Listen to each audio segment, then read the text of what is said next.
Hi all, welcome to my channel Pre Ila Vlog. நீங்கள் நம்ம சேனலை ஃபஸ்ட் டைம் பார்க்குறீங்கன்னா மறக்காமல் நம்ம சேனலுக்கு சப்ஸ்கிரைப் பண்ணிவிடுங்க. பக்கத்தில் இருக்க பெல் ஐக்கானையும் கிளிக் பண்ணிவிடுங்க. கிளிக் பண்ணிவிட்டு ஆல் அப்படின்னு நீங்கள் செலக்ட் பண்ணிங்கன்னா தான் நான் போடுற வீடியோஸ் எல்லாமே உங்களுக்கு காட்டும். நீங்கள் எல்லாத்தையும் வாட்ச் பண்ண முடியும். சரி வாங்க, நம்ம சேனலை பார்க்குறவங்களுக்கு தெரியும், கும்பகோணம் டெம்பிள் சீரீஸ் நம்ம கண்டினியூஸாக அப்லோட் பண்ணிகிட்டே வரோங்க. பார்ட் 1, பார்ட் 2 அந்த மாதிரி நம்ம அப்லோட் பண்ணிட்டு வரோம். லாஸ்ட் பார்ட்டில் பார்த்திங்கன்னா நம்ம பரிமள ரங்கநாதர் கோயிலை கவர் பண்ணியிருந்தோம். அதில் ரோட் ட்ரிப் ப்ளஸ் கோயிலில் என்னென்ன டீட்டெயில்ஸ், அதோட ஹிஸ்ட்ரி இதெல்லாம் நம்ம பார்த்துருப்போம். இப்போ நெக்ஸ்ட்டு பார்த்திங்கன்னா நம்ம இப்போ போய்கிட்டு இருக்க கோயில் எங்கே அப்படின்னு பார்த்தீங்கன்னா வைத்தீஸ்வரன் கோயிலுக்கு தானே போயிட்டுருக்கோங்க. சரி வாங்க நம்ம ஜர்னி கன்டினியூ பண்ணலாம்.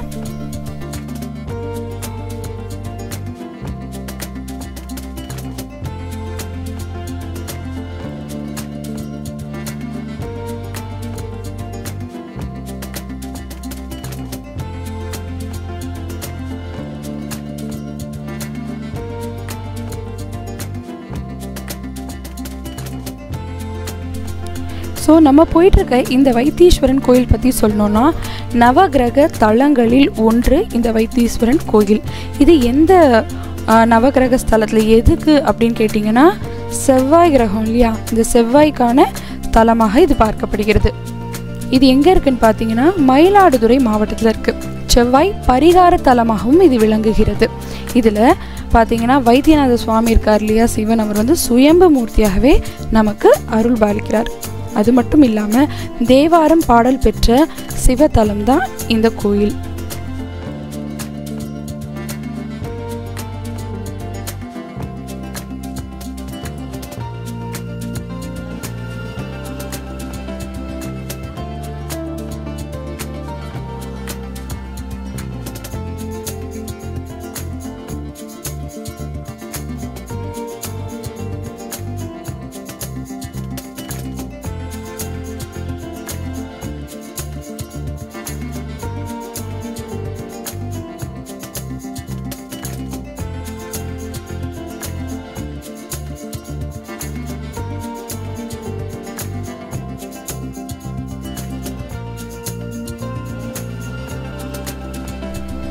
பொதுவாகவே பார்த்தீங்கன்னா நமக்கு சிவன் எப்படி இருப்பார், மூலவர்னா கிழக்கு நோக்கி தான் அருள் பாலிப்பார்.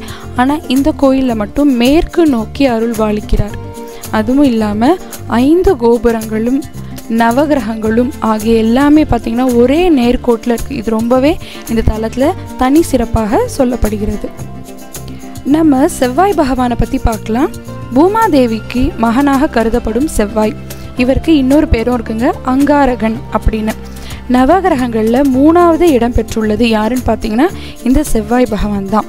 இவருக்கு நிறைய பேர்கள் இருக்குது, நம்ம நிறைய பேர் வச்சு கூப்பிடுறோங்க. இவரை வழிபடுறதுனால நமக்கு என்ன கிடைக்கும்னு பார்த்தீங்கன்னா தைரியம், செல்வ வளம், ஆற்றல், வலிமை எல்லாமே செவ்வாய் பகவானை வணங்குறதுனால நமக்கு கிடைக்கும்.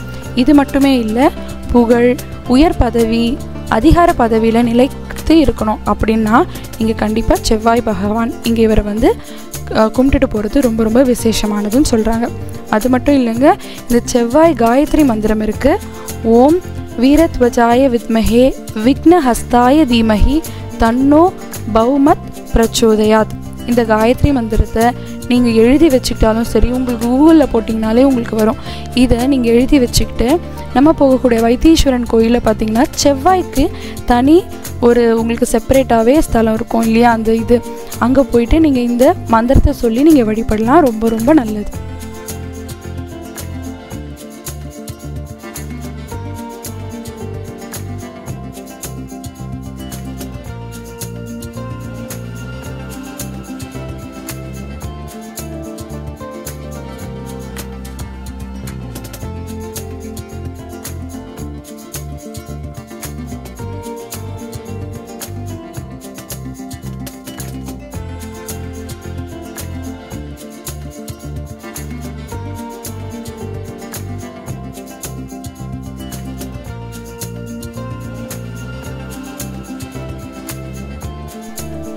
அடுத்து ரொம்ப விசேஷமான ஒரு விஷயம் என்னன்னு கேட்டிங்கன்னா, இங்கே இருக்கக்கூடிய சிவன், அவரை வந்து மருத்துவ கடவுளாகவே போற்றப்படும் தலம் இதுதான்.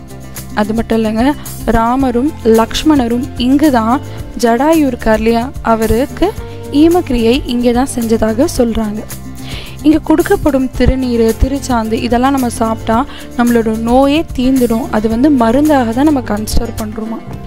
அது மட்டும் இல்லை, இங்குள்ள குளத்தில் புனித நீராடினா நோயெல்லாம் விலகி நம்ம ரொம்ப உடல் வந்து ஆரோக்கியமாக ஆகிடும் அப்படிங்கிறது நம்பிக்கை. கோயிலில் மூலவராக நம்மளுக்கு வைத்தியநாதர் இருக்கார். தாயார் தையல் நாயகியாக நமக்கு இருக்காங்க. தல விருட்சம் வேம்பு, தீர்த்தம் பார்த்திங்கன்னா சித்தாமிர்தம்.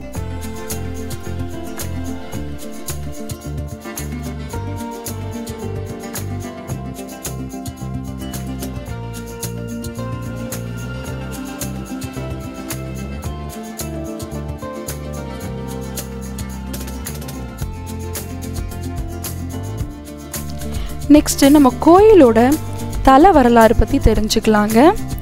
தோல் நோயால் பாதிக்கப்பட்டிருந்தது அங்காரகன். அங்காரகன் நான் சொன்னேன் இல்லையா, இன்னொரு பேர்னு செவ்வாய். அவர் பாதிக்கப்படும் போது தன்னோட நோய்க்கு ஒரு தீர்வு கிடைக்கணும் அப்படின்னு சிவபெருமானை வழிபடுறாரு.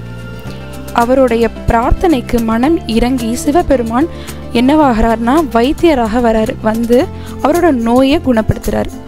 இதனாலேயே இங்கே இருக்கக்கூடிய சிவனுக்கு வைத்தியநாத சுவாமின்னு பேர் உண்டாச்சு. செவ்வாய் வழிபட்டு நிவாரணம் பெற்ற தலனால தான் இங்கே நவகிரகங்களில் ஒருவரான செவ்வாய்க்கு உரிய வழிபாடு தலமாக இது விளங்குகிறது. ஸோ நீங்கள் வந்து இந்த நவகிரக டூர்லாம் நம்ம போவோம் இல்லையா, ஒரு இடம் ஒரு கோயில் கொண்டு போகும்போது வைத்தீஸ்வரன் கோயில் தான் இப்போ நமக்கு செவ்வாய் பரிகார ஸ்தலமாக கன்சிடர் பண்ணி நம்மளை அங்கே கூட்டிகிட்டு போகிறது. நெக்ஸ்ட்டு பார்த்திங்கன்னா திருநாவுக்கரசர் வந்து பார்த்திங்கன்னா சமண மதம், அதாவது ஜெயினிசம் சொல்கிறோம் இல்லையா, அந்த மதத்துக்கு மாறின போது அவருக்கு பயங்கர வயிறு வலியாம். அதை தாங்க முடியாமல் வயிறு வலியில் துடிச்சிட்டு இருந்தாராம். அப்போது அவரோட சகோதரி வைத்தியநாத சுவாமியை வழிபட்டு திருநீர் எடுத்துகிட்டு வந்து அவரோட வயிறில் பூசினாங்களாம். அவருக்கு அப்படியே அந்த உடனே அவர் குணமாயிட்டார். அந்த வயிறு வலி சரியாகி அவர் குணமாயிட்டார். இதுக்காகவே இங்கே திருநாவுக்கரசர் வந்து திருநீற்று பதிகம் அப்படிங்கிற பாடலை நம்ம சிவபெருமானை நோக்கி பாடியிருக்கார்.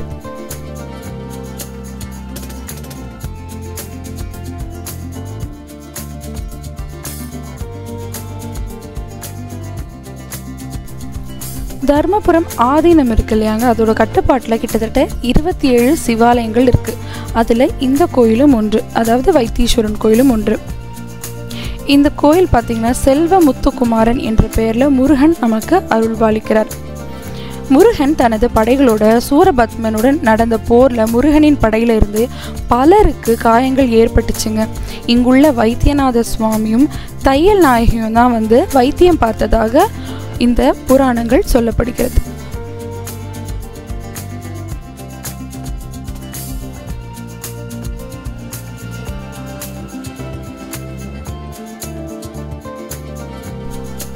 இந்த கோயிலில் இருக்கக்கூடிய 5 கோபுரங்களும் ஒரே நேர்கோட்டில் இருக்கிறது சிறப்பு. மூலவருக்கு முன்னாடி பார்த்தீங்கன்னா தங்கம் வெள்ளியாலான 2 கொடி மரங்கள் இருக்குங்க. பொதுவாகவே பார்த்தீங்கன்னா கோயில்களில் நவகிரகங்கள் எப்பயுமே திசை மாறி தான் இருக்கும்.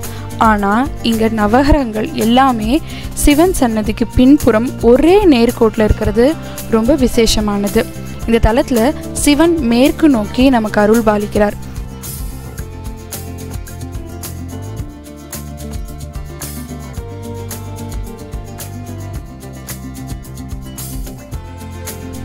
இக்கோயிலில் சோமாஸ்கந்தர், அங்காரகன், துர்கை, தக்ஷணாமூர்த்தி, தன்வந்திரி, சூரியன், ஜடாயு இவங்க எல்லாருக்குமே தனித்தனி சன்னதி இருக்குங்க. இது மட்டும் இல்லை, தைலத்தை கையில் ஏந்தியபடி நின்ற கோலத்தில் தெற்கு பார்த்து அருள் பாலிக்கிறார் அம்பாள் தையல் நாயகி. தையல் நாயகியின் சன்னதி பார்த்திங்கன்னா குளத்தையும் தல விருட்சத்தையும் பார்த்தபடி இருப்பது போல் அமைந்திருக்கிறது ரொம்ப சிறப்பு. நோய் தீர்க்கும் பிரசாதம் நான் ஏற்கனவே சொன்ன மாதிரி திருநீரும் திருசந்தன உருண்டை அல்லது திருச்சாந்து உருண்டைன்னு சொல்கிறாங்க. இதை தான் இங்கே நோய் தீர்க்கும் மருந்தாக வழங்கப்படுகிறது. அது மட்டும் இல்லைங்க, இங்கே பிரார்த்தனைன்னா பார்த்தீங்கன்னா இந்த கோயிலுக்கு நோய் தீரணும் அப்படின்னு எங்கெங்கேருந்தோ ஊர்லேருந்து கிளம்பி வராங்க இல்லையா, அவங்க வரவங்க என்ன வாங்கிட்டு வரணும்னு பார்த்தீங்கன்னா மிளகு, வெல்லம், உப்பு கலந்து சித்தாந்தமிர்த்த குளம் இருக்கு இல்லையா பக்கத்தில், அந்த குளத்தில் போடுறது தான் ஐதீகம். ஆனால் இப்போல்லாம் அது விடுறாங்களான்னு தெரியல. ஏன்னா பார்த்திங்கன்னா லாஸ்ட் டைமே நாங்கள் போயிருந்தோம், அப்போ வந்து குளத்தில் போடுறதுக்கு அலோவ் பண்ணல, அங்கே தனியாக ஒரு பிளேஸ் வச்சுருந்தாங்க. இந்த வாட்டி நம்ம போய் பார்ப்போம் எங்கே விடுறோன்னு. ஏன்னா வந்து அங்கே நிறைய வந்து ஜாஸ்தியாக குப்பையாகிடுற மாதிரி ஆகிடுது, நிறைய பேர் போடுறதுனாலன்னு சொல்லி அவங்க கொஞ்சம் அலோவ் பண்ணாமல் இருக்காங்க. இந்த வாட்டி நம்ம போய் பார்க்கலாம் எப்படி இருக்குன்னு. பழங்காலத்தில் பார்த்திங்கன்னா ரோமாபுரி ஆண்ட ரோமர்கள் வந்து செவ்வாயை பார்த்திங்கன்னா போர் கடவுளாக கொண்டிருந்தார்கள். தங்களுடைய குல முதல்வன் என்று இவரை கோவிலில் வைத்து வழிபாடும் செய்தனர். வைத்தீஸ்வரன் கோயில் ஆலயத்தில் செவ்வாய்க்கும் இங்கே தனி சன்னதியும் இருக்கு இல்லையா, அதை தான் இங்கே வந்து நம்ம கம்பேர் பண்ணி சொல்லியிருக்காங்க. இவ்வாலயத்தில் வைத்தியநாதரின் சன்னதிக்கு பின்புறம் இருக்க நவகிரகம் பற்றியும் நம்ம பார்த்தோம். அதுவும் வந்து தனி சிறப்பு பெற்றது. இங்கே இருக்கக்கூடிய பக்தர்கள், வரக்கூடிய பக்தர்கள் எல்லாருடைய நோய்களையும் தோஷங்களையும் போக்குவதாக ஐதீகம். இந்த கோயிலில் கிழக்கில் பார்த்திங்கன்னா பைரவர், தெற்கில் விநாயகர், மேற்கில் வீரபத்ரர், வடக்கில் காளி எல்லாருமே காவல் தெய்வங்களாக அருள் பாலித்து வருகின்றனர். ஸோ நம்ம வைத்தீஸ்வரன் கோயிலுக்கு என்ட்ராச்சுங்க. இதை நான் செகண்ட் டைம் வந்திருக்கேன் இந்த கோயில். ஃபஸ்ட் டைம் வரும்போது பார்த்திங்கன்னா நைட் டைம் தான் நாங்கள் அந்த கோயிலுக்கு வந்திருந்தோம். பார்த்திங்கன்னா கோயில் உள்ளெல்லாம் பிரம்மாண்டமாக இருந்தது. பட் அதோட ஆர்கிடெக்சர் அழகை வந்து என்னால் அவ்வளோ ரசிக்க முடியல. பட் இந்த டைம் வந்து பார்த்திங்கன்னா பகலில் வந்திருக்கோம், கண்டிப்பாக நல்லா பார்க்கணுன்னு ஆசையாக வந்திருக்கோம். அதுக்கப்புறம் பார்த்திங்கன்னா கோபுர வாசல் வந்து நாங்கள் வந்து லாஸ்ட் டைம் போனது வந்து எங்களுக்கு ரொம்ப பக்கத்துலேயே, இப்படி கார் விட்டோம் இப்படி நடந்து போயிட்டோம் அப்படிங்கிற மாதிரி இருந்தது. பட் இந்த வாட்டி நாங்கள் வந்த வாசல் பார்த்திங்கன்னா கோபுர வாசல் கார் பார்க்கிங் விட்டுட்டு கொஞ்சம் தூரம் நடக்கிற மாதிரி இருந்தது. பார்த்திங்கன்னா கடை தெரு மாதிரி நிறைய இருந்தது. பொங்கல் சீசன்ன்றதுனால இந்த பொங்கல் பானை சேல்ஸ், அந்த கரும்பு சேல்ஸ்லாம் போய்கிட்டே இருந்தது. போகும்போது நம்ம கண்டிப்பாக பரிகாரமாக என்ன வாங்கிட்டு போகணுன்னு பார்த்திங்கன்னா உப்பு, கல்லுப்பு, மிளகு, அப்புறம் வந்து வெல்லம். இது மூணுமே நம்ம எதுக்காக வாங்கிட்டு போகிறோன்னா நோய் தீர்க்கணுன்னு. முதல்லலாம் வந்து அந்த குளக்கரையிலே நம்மளை வந்து கரைக்கி விடுவாங்களாம். பட் இப்போ ரொம்ப ஸ்ட்ரிக்ட் ஆக்கிட்டாங்கன்னு சொல்கிறாங்க. நம்ம கோயிலுக்குள்ளே போய் பார்ப்போம் நம்மளை அங்கே என்ட்ரி விடுறாங்களா அப்படின்னு. கோயில் பார்த்திங்கன்னா ரொம்பவே பிரம்மாண்டமாக இருந்தது. யூஸ்வலாக சிவன் கோயிலே பார்த்திங்கன்னா ஆர்கிடெக்சர்லாம் நமக்கு அடிச்சிக்கவே முடியாது, அந்தளவுக்கு சூப்பராக இருக்கும். இந்த கோயிலும் பார்த்திங்கன்னா நல்ல பிரம்மாண்டமாக இருந்தது, ரொம்ப அழகாக இருந்தது. நாங்கள் லாஸ்ட் டைம் வந்து நைட் டைம் வந்தோம், எங்களுக்கு ஒழுங்காக தெரியல. பட் பார்த்திங்கன்னா இந்த வாட்டி ரசித்து பார்க்குற மாதிரி ரொம்பவே அழகாக இருந்ததுங்க. அதுக்கப்புறம் நம்ம வந்து ஹிஸ்ட்ரியில் பார்த்தோம் இல்லையா கோயிலுக்குள்ளே எப்படி இருக்கும்னு, அதே மாதிரியான வெள்ளி கொடி மற்றும் அப்புறம் வந்து தங்க கொடி மரம், இது ரெண்டுமே பக்கத்தில் இருந்தது. நம்ம அதையும் பார்க்கலாம். உள்ளே போய் வாங்க. நம்ம அம்பாள் தையல் நாயகியை தரிசனம் செஞ்சுட்டு தான் இங்கே வந்து வைத்தீஸ்வரன் சிவனை நம்ம பார்க்க போகிறோம். இப்போது இவங்கள பார்த்துட்டு நெக்ஸ்ட்டு நம்ம அங்கே போகலாம். நாங்கள் போகிற வழியில் பார்த்திங்கன்னா செவ்வாய் பகவான் இருப்பார், அவரை மெயினாக நம்ம தரிசிக்கணும். செவ்வாய்க்கிழமைகளில் அவரை வந்து பார்த்திங்கன்னா அவரோட வாகனமான ஆடு மேலே வச்சுட்டு அவரை சுற்றி வர்றது ஒரு வழக்கமாக இங்கே இருக்குது இந்த கோயிலில்.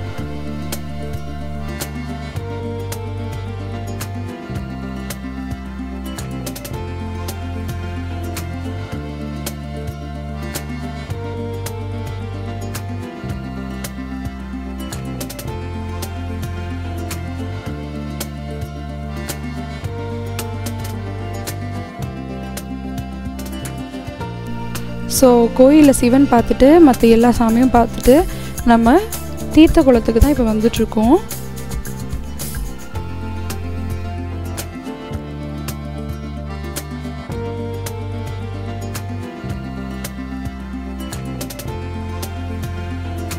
போன உடனே ஸ்ட்ரிக்டாக சொல்லிட்டாங்க, இங்கே எதுவுமே அலௌட் கிடையாது, எல்லாமே கோயிலுக்குள்ளேயே தான் இருக்குது. நீங்கள் அங்கே வந்து வேண்டுதலெல்லாம் அந்த பரிகாரத்துக்கு உப்பு கொட்டுறது, வெல்லம் எல்லாமே நீங்கள் அங்கே கொடுத்துருங்கன்னு சொல்லிட்டாங்க. ஸோ நாங்கள் வந்து அந்த பிளேஸில் போய் பண்ணிட்டோம். நீங்கள் வந்து உப்பு வெளியில் வாங்கினாலும் உள்ளே கூட இருக்குங்க, நீங்கள் வாங்கி கொடுத்துக்கலாம். இதோட நம்மளோட வீடியோட கடைசி எண்டுக்கு வந்தாச்சு. நெக்ஸ்ட் பார்ட்டில் நம்ம எந்த டெம்பிள் போகிறோன்னு தெரிஞ்சுக்கலாம். அதுக்கு முன்னாடி நம்மளோட சேனலை நீங்கள் சப்ஸ்கிரைப் பண்ணலாம், மறக்காமல் சப்ஸ்கிரைப் பண்ண பக்கத்தில் இருக்க பெல் ஐக்கானை கிளிக் பண்ணுங்கள். தேங்க்யூ. நெக்ஸ்ட் வீடியோவில் சந்திக்கலாம். பாய்.